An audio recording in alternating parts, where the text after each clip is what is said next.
The house had been abandoned for as long as anyone could remember.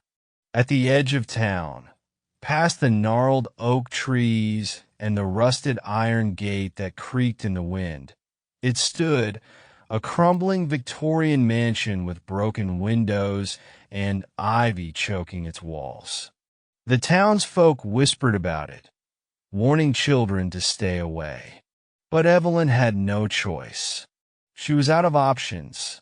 Her mother had passed suddenly, leaving behind nothing but debts and a pile of old furniture no one wanted. The funeral had drained every penny she had, and the landlord had given her one final week before locking her out of their apartment. That's when she found the letter. A single sheet of yellowed paper tucked away in an old wooden box among her mother's belongings. It was from a woman named Beatrice Holloway, offering Evelyn's mother a place to stay, the Holloway estate. The house. Evelyn had never heard of this woman, never heard her mother speak of any connection to the Holloway name. But there, at the bottom of the letter, was something even stranger. A second note, written in her mother's own handwriting. Don't go there. The flowers are still rotting. It made no sense, but it didn't matter. The Holloway estate belonged to her now. A distant relative had left it in her mother's name, and with no one else to claim it, Evelyn had inherited the mansion. If she could sell it, she could start over.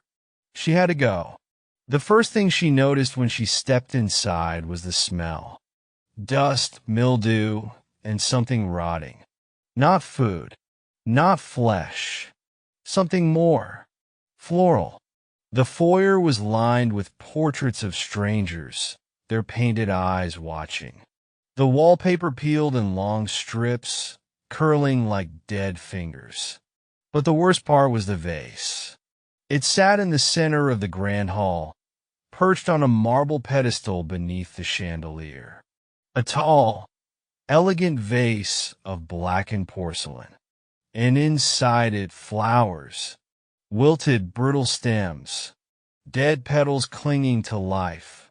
They had been rotting for decades, yet somehow they never fully decayed.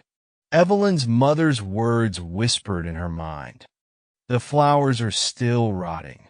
She shivered and turned away, ignoring the way the air felt thicker the moment she looked at them.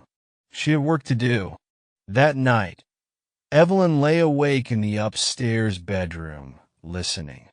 The house was not silent. The wind howled through the broken windows, floorboards creaked, and somewhere in the distance, drip. Drip! Drip! Water? She sat up. No, not water. Something was rotting. The smell was stronger now, thick and cloying. She crept down the stairs, her footsteps swallowed by the silence of the house. And then she saw them. The flowers. They had changed. When she arrived, they had been blackened and brittle. But now they were fresh. Still wilted, still wrong, but not dead anymore. The petals had color again, their decay reversing.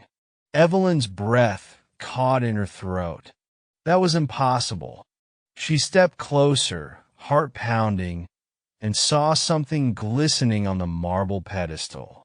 A single drop of thick, black liquid. Drip! It slid down the vase like ink, pooling onto the pedestal. Drip! Another. It wasn't water.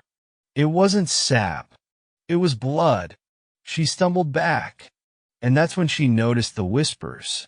Soft, low voices curling through the air like smoke. She's come back. The roots still remember. She will bloom again. Evelyn ran. She didn't care about the house anymore. She didn't care about the inheritance. She had to get out. She grabbed her coat and yanked open the door. It wouldn't budge. The knob turned, the hinges creaked, but the door wouldn't open. And then the petals fell. One by one, they peeled away, drifting to the floor. And beneath them, emerging from the rotted stems, were fingers. Pale human fingers. They twitched, and then they reached for her. Evelyn screamed. She backed away, stumbling over the rug, but the vase tilted. It shattered against the floor, and the thing inside it crawled out.